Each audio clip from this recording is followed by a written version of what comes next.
వాళ్ళైతే దాంట్లో పెట్టారు.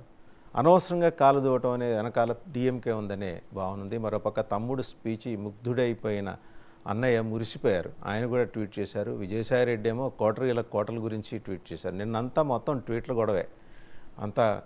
ఓ పక్క ఏమో తెలుగుదేశంలో అంతర్మథనం జరుగుతోంది.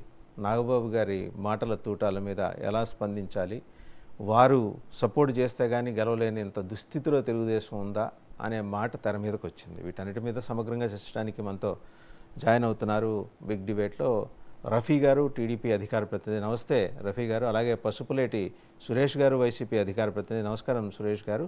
రావి సౌజన్య గారు, జనసేన అధికార ప్రతినిధి. నమస్కారం సౌజన్య గారు.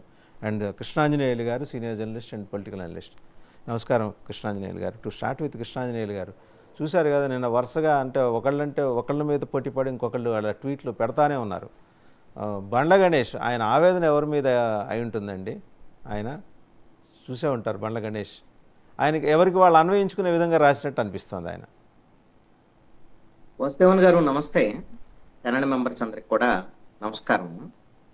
జనసేన ఆవిర్భావ సభ జరిగినప్పుడల్లా పవన్ కళ్యాణ్ ప్రసంగం కొన్ని రోజుల పాటు, కొన్ని సందర్భాల్లో కొన్ని నెలల పాటు రాజకీయంగా కొంత ప్రకంపనలు రేపేటువంటి విధంగానే ఉంటున్నాయి ఇప్పుడు వరకు వాళ్ళ ఆవిర్భావ సభలన్నీ కూడా.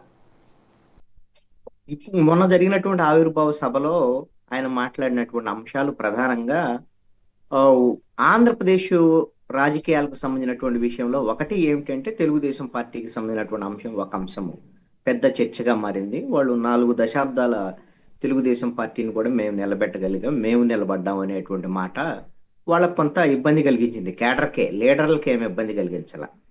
ఎందుకంటే తెలుగుదేశం పార్టీ లీడర్లు ఎవరు కూడా దాన్ని అభ్యంతర పెట్టలేదు, ఎవరు కూడా దాని మీద మాట్లాడలేదు ఇప్పటి వరకు. చంద్రబాబు నాయుడు కానీ, నారా లోకేష్ కానీ, ముఖ్యమైన తెలుగుదేశం నాయకులు ఎవరు కూడా మాట్లాడలేదు.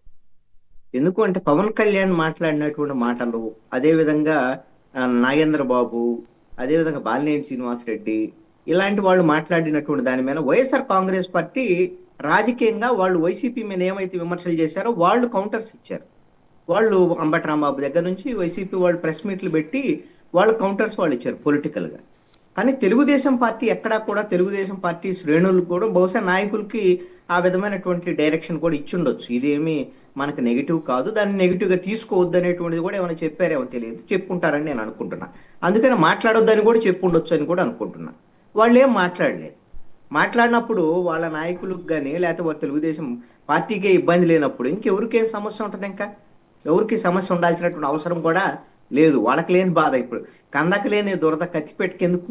బట్ క్యాడర్స్ ఊగిపోతున్నాయి సోషల్ మీడియాలో, మీరు చూసుంటారు ఈ రకరకాల. అయితే ఇక్కడ మీరు ఒక అంశాన్ని గమనించండి వాసుదేవన్ గారు, తెలుగుదేశం పార్టీ క్యాడరు లీడర్ల మధ్య పెద్ద అగాధం అనేది ఏర్పడిందండి.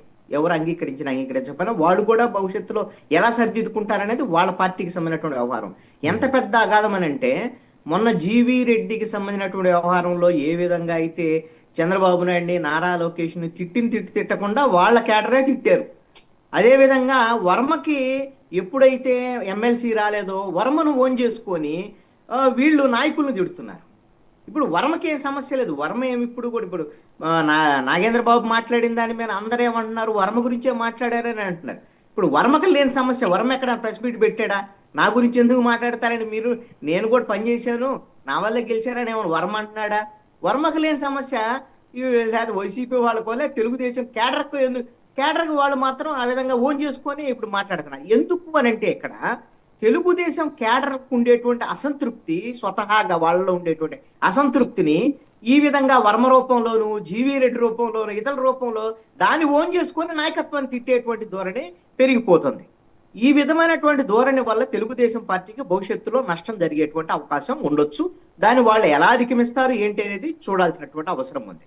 అయితే పవన్ కళ్యాణ్ చేసినటువంటి వ్యాఖ్యలు ప్రధానంగా ఆంధ్రప్రదేశ్కి సంబంధించినటువంటి భవిష్యత్తు రాజకీయాలు ఏంటి, వ్యవహారం ఏంది అనేటువంటి విషయాల్లో పెద్ద విషయాలు ఏమీ లేవు.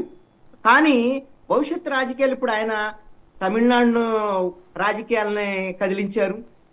అదేవిధంగా ఇప్పుడు దక్షిణాది రాష్ట్రాల మొత్తంలో కూడా మేము వెళ్తాము, విస్తరిస్తాము అనేటువంటి బంగ్లాదేశాకే వెళ్ళారండి ఆయన.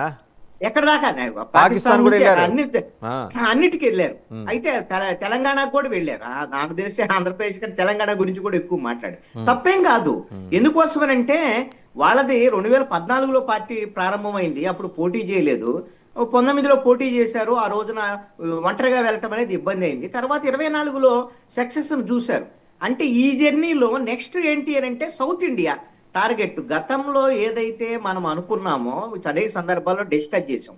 బీజేపీ ఇచ్చినటువంటి రోడ్ మ్యాప్ లో భాగంగా బీజేపీ ఎందుకు అని అంటే